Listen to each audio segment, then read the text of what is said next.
So it's January. It's a year of new beginnings, 2020, and I'm recording some videos for a challenge called Learnuary. And the basic idea of the challenge is to just share some little piece of knowledge because we all know something that maybe somebody else has yet to learn. So one of the things that I wanted to share about was crochet.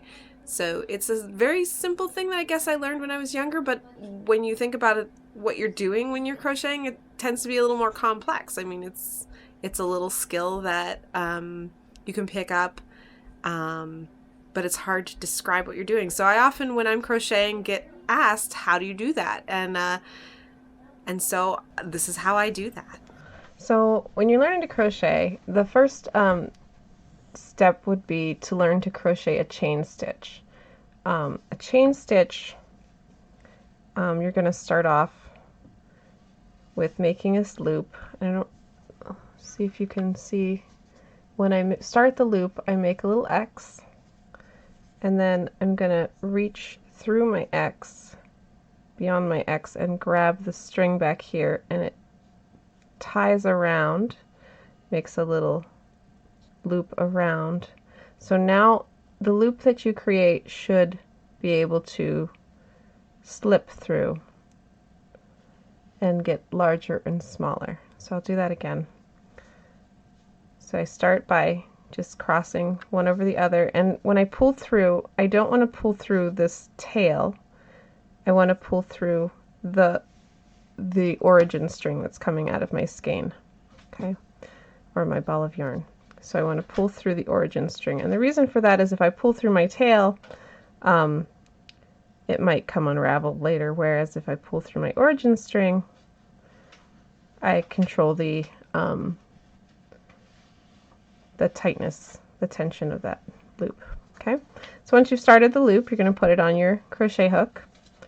I have here a 5.5 millimeter, which is also known as an eye hook, and that's just what my yarn recommends. If you have a yarn with a label still on it, you can turn your label to find the recommended size for a, see if I can get it to focus, for a crochet hook, and it looks like this little square.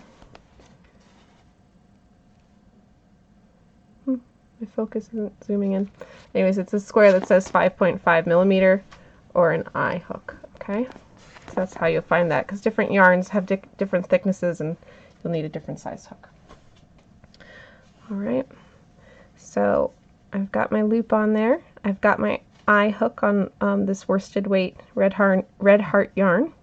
And the hardest part of crocheting is going to be the tension held with your left hand, even though it looks like your dominant hand is doing all of the work. A lot of the tension in this, you see how I have this string ready to be hooked by my crochet hook?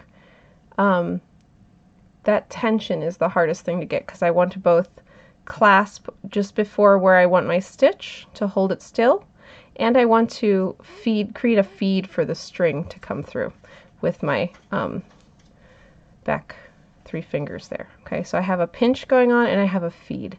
And that's going to be the most challenging thing to get used to feeling when you're crocheting. So you can see that I'm just going to hook around, and if you hook this way, that's fine. I think I tend to hook from the top and then do a little twist, and I feel like that's the most secure way to do it. Either way will get the job done, but I like to use the hook to spin around and pull through. Okay, and that's going to create a chain.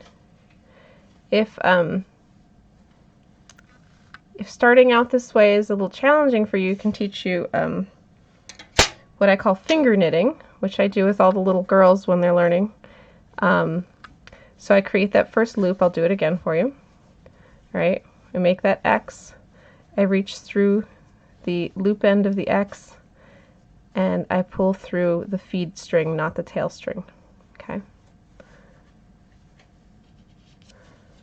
And then to make that loop a little smaller, I can pull on the feed to tighten it, but I want to make it just big enough for me to see the feed string behind it and reach in and pinch, and I pull a new loop through. And I can keep doing that, reach in and pinch and pull a new loop through, right?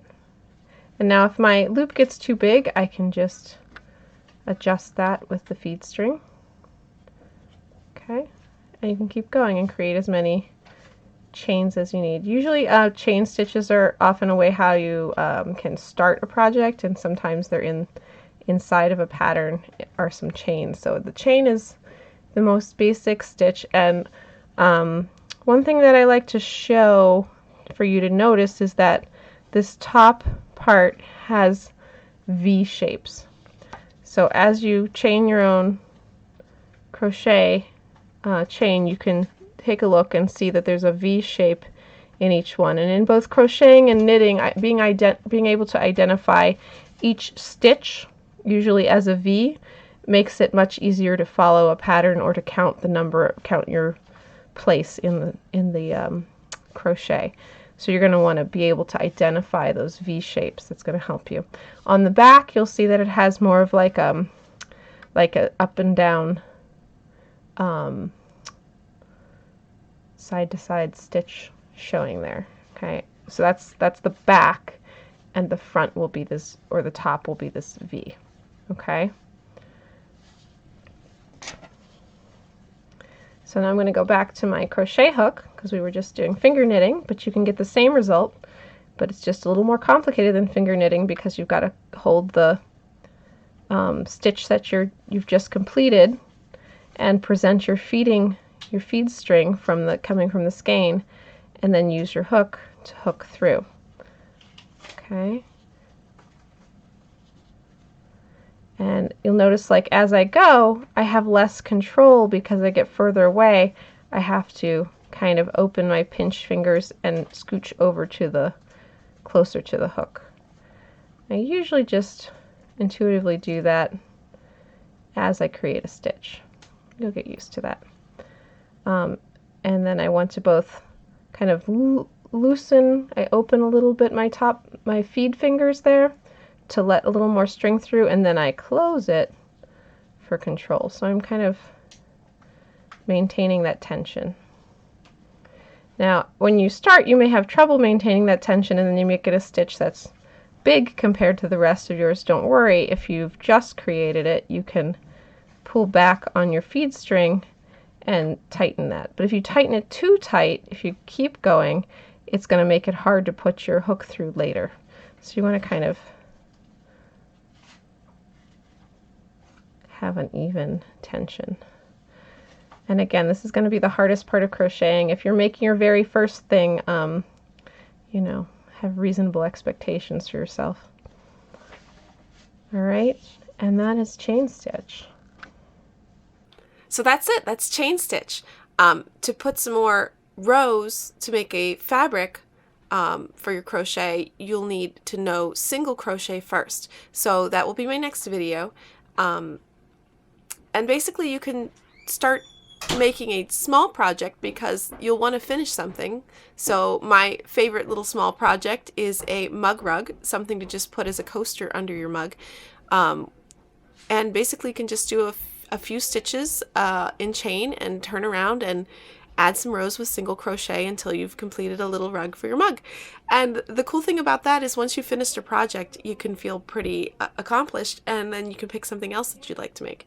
So this is it. This is my first video for Learnuary, and I hope you enjoy it and that you find something new this January to learn and something new to share. I'll see you in my next video. Enjoy!